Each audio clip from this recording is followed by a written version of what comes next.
Greetings and salutations. Welcome to Knife Chats with Tobias. Okay, as I chase down all the various StoneWorx knives that are coming out now, I believe there's 20 in the new series right now. And by new series, I'm talking about the ones with the frame that have the pinch bolster at the top as opposed to the crown bolster. And there are several new frames in this new series, and this is one of them. They're calling this one the Wharncliffe folding knife. And while that is a fairly accurate description of the knife, I think I would have probably came up with a different name for it other than that. Partly because the name is pretty much very ho-hum, and there are other things that they could have come out with that would have made this knife seem a little more attractive. But with that said, let's take a look at the knife. The first thing I'm going to do is get rid of the part that is just purely StoneWorx. And I do believe they have made this, used this frame for a couple other patterns that were beyond the StoneWorx lineup and used the same blade on those. But what you have, especially when the knife is completely closed, is a knife that kind of resembles a bowling pin. I mean, the full shape of it, it looks very much like a bowling pin to me. It does have an interesting shape to it. And I am drawn to the shape of this knife, especially when it is closed. I just like the way it looks. You do have that copperhead style bolster up here, so it makes it a really good pocket dropper. It's not an incredibly big knife or an incredibly small knife. It's very slim, and comes in right at 3 5/8 inches when it's closed. So about the same length as you find in a canoe, but a much slimmer pattern of a knife. And you got that wonderful swell there at the bottom here, which kind of makes it interesting. I'd almost like to see this with a bare head, so no bolster. I think that would look really cool on this kind of frame too. The stones you have what they call a red agate, what I call a red jasper. Originally they called it a jasper. Then you've got the blue turquoise. Both of those are synthetic. Then you have the two bands of abalone, and then the white mother of pearl right down the middle, and nickel silver stone spacers in between there, along with the nickel silver bolsters, which are ringed and also pinched at the top there. And then brass liners going on the back there, and you have a 440B stainless steel blade there. And the blade, I got to tell you, when you open this thing up, that blade just looks kind of funky, and that is probably the weakest point of this knife, at least at first glance for me. Just how funky that little blade looks. It's so skinny, but as skinny as it is a very functional blade. Now here's my case desk knife, which is basically, they pass it off as a letter opener, but it basically started life as a small skinning knife in Scotland. And feels really good, and it's got a nice little Wharncliffe blade going on there, and it's was used for gutting and cleaning fish and small game and everything else. And it makes a great letter opener, also makes a great apple peeler and everything else. Feels pretty good in the hand. And then we have this knife, and if you notice, you have a handle that is about as long as the case desk knife, but a blade that also works quite well, but it is a folding knife. You got the same length of cutting edge on both of these blades. Now, rightfully so, this blade is a little thinner than what you have on the desk knife, but for the type of tasks that you're going to be using, you've got something that has a really good cutting edge on there. So this will make a great paring knife around the kitchen. So if you need to be slicing apples or anything like that, this is going to work real well for it. But it could also work as a small skinning knife if you were somebody hunting small game, so like a pheasant knife or something like that. And it has a good grip in the hand here too. It feels good in the hand. You've got that little bulb on the bottom there that just kind of drops in place, so it really feels pretty good in the hand. So this is one of those things where it comes down to form taking a back seat to function, because when you look at it, it just looks funky, that skinny blade going out like that. And you just keep thinking, why didn't you make a wider Wharncliffe blade? But if they would have made the blade wider, you would have had this blade having significant issues with blade wrap, especially at the tip here, which is not what you want.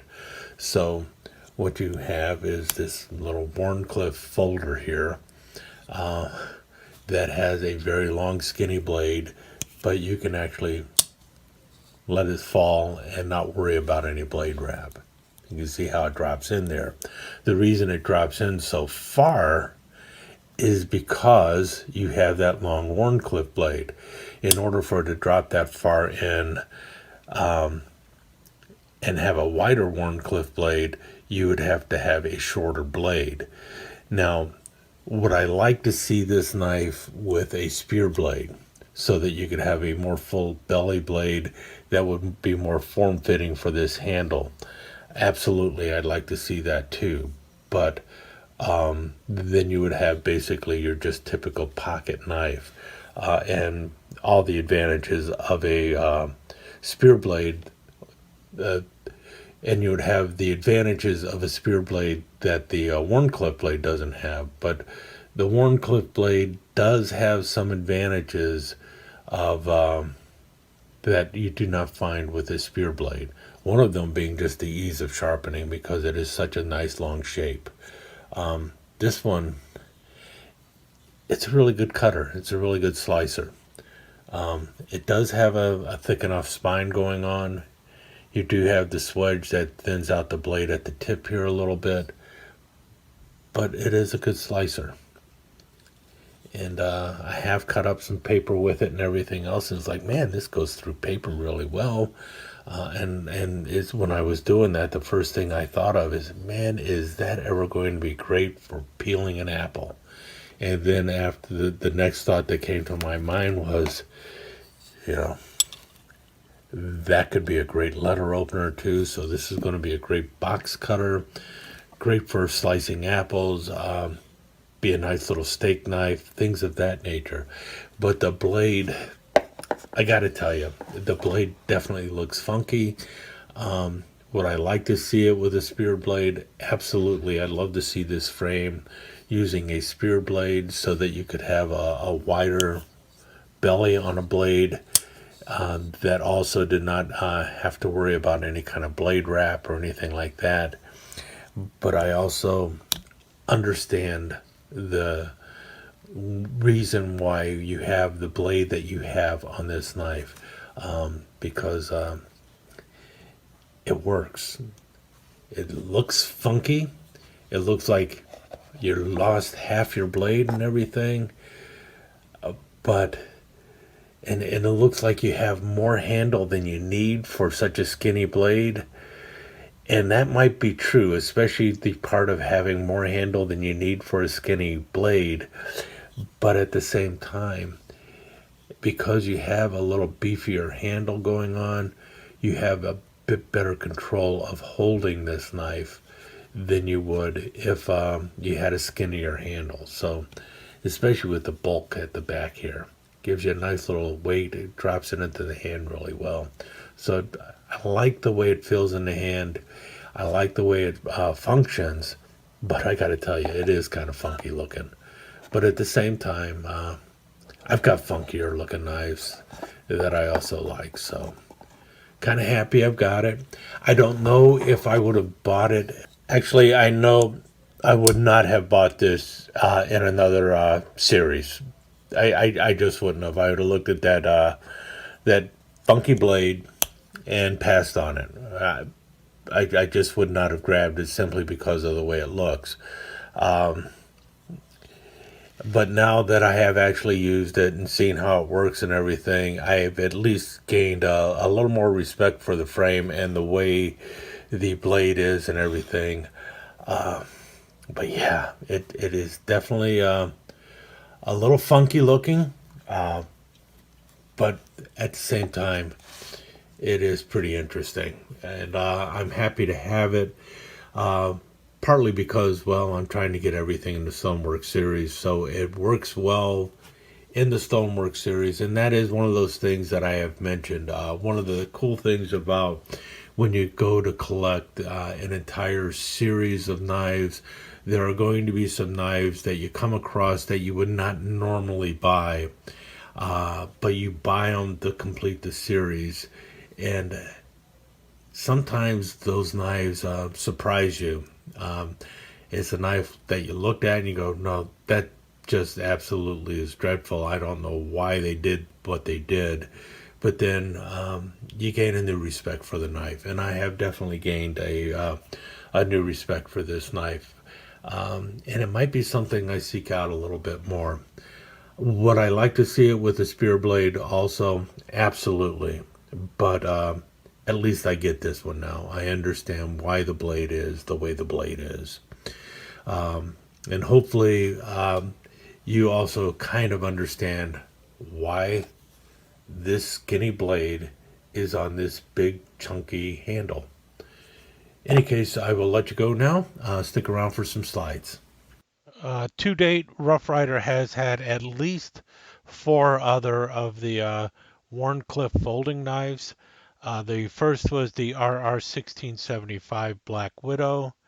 Next was the RR796 Titanium. And then the 2019 Purple Sparkle. And finally the 2094 Wildflowers Cherry Blossom. That's the run-up until we got to the StoneWorx knife.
Let me take just a second to thank you once again for dropping by and spending a few minutes here at Knife Chats with Tobias.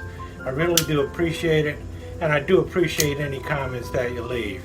So please remember to give me that thumbs up, and also don't forget to subscribe and ring that notification bell so you'll know when the next episode is up and running. Thanks again for dropping by. Really do appreciate your time here.